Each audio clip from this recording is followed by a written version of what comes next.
एक बच्चा को हाफिज, आला हजरत ने अपने बेटे मुफ्ती आजम हिंद को हाफिज बनाया, आला हजरत ने अपने बेटे हुज्जतुल इस्लाम को हाफिज बनाया, हुज्जतुल इस्लाम ने अपने बेटे मुफस्सिर आजम हिंद इब्राहिम रजा को हाफिज बनाया, इब्राहिम रजा खान ने अपने बेटे ताजुश शरिया को हाफिज बनाया। वो तो अरब बुढ़ापे में हाफिज बने।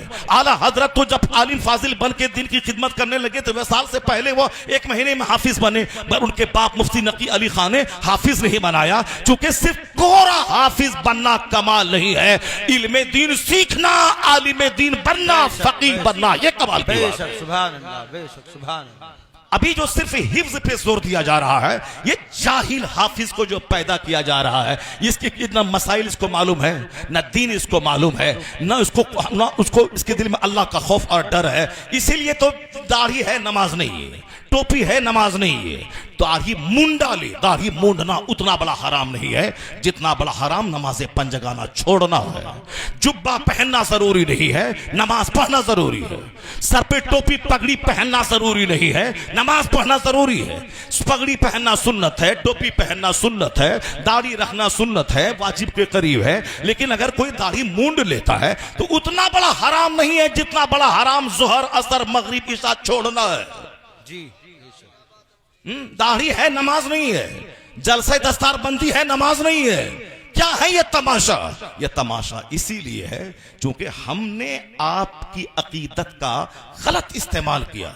हमने आपको यही बताया कि हलवा खाना है शब बारात में, हमने आपको यही बताया कि 11वीं शरीफ में गौसे पाक का बकरा ज़बह करना है, बहुत बरकत हो जाएगी। हमने यही बताया कि तोशे कादरिया करवाना है हर महीने की 11 तारीख को, दौलत आपकी बढ़ जाएगी, दौलत बढ़ जाएगी आपकी। हमने यही बताया आपको। हुजूर ने कहा है अद्दुनिया जीफतुन व तुल्लाबुहा किलाब, ये दुनिया मुर्दार है, उसके तलबगार कुत्ते हैं। अल्लाह समद। और हमने क्या बताया कि हर हफ्ते की जुमरात को तोशे कादरिया क्या करो, दौलत बरस जाएगी। तो अब नमाज है नहीं, अब वो तोशे कादरिया हो रहा, क्योंकि सबको दौलत चाहिए, माल चाहिए।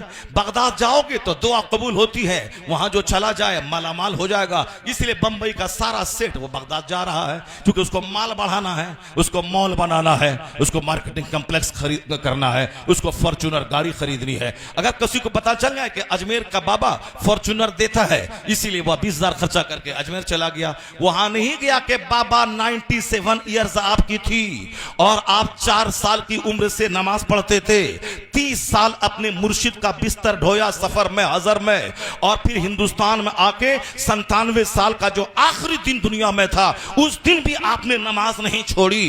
बाबा मेरे लिए भी दुआ कर दें ताकि मेरा सख्त सीना नर्म हो जाए, मैं भी तौबा करके पक्का नमाजी सच्चा गुलाम मुस्तफा बन जाऊं। अब वहां कोई नहीं जाता बाबा से दुआ करवाने, ये कहता आप हिंदुस्तान के सुल्तान हैं, हमें मॉल दे दीजिए, हमें प्रधानी के इलेक्शन में जीत दे दीजिए, हमारे बेटे को डीएम बना दीजिए, सामने वाला प्लॉट खरीदना है, पैसा 1 करोड़ है, लगता है उसमें 2 करोड़, 1 करोड़ का इंतजाम करवा दीजिए। ये दुनिया मांगने अजमेर में भीड़ लग रही है और सुन्नी खुश है कि अजमेर में 50 लाख की आबादी, ये सुन्नियों की आबादी है। वो सुन्नी की आबादी हो तो दुनियादारों की आबादी है, वो तो साहब माल दुकान मांगने वालों की अब भीड़ है। ये वहां कौन जाएगा? वहां अजमेर मोहल्ला जो वहां से वापस आके दाढ़ी छोड़ दे, वहां से वापस आने के बाद नमाज पढ़ने लगे, वहां से वापस आने के बाद झूठ छोड़ दे, वहां से वापस आने के बाद लगे जो गरीब नवाज अपना वतन छोड़ा इस्लाम की खातिर, हमें भी अब घर मकान दुकान कुछ नहीं, हमें जन्नत चाहिए, हमें भी इस्लाम का काम करना है। वो है सच्चा गरीब नवाज का आशिक। अजमेर गया था बेनमाजी और वहां से लौटा नमाजी बन के लौट गया। वो ये है फैजान गरीब नवाज। हमने आपको बताया है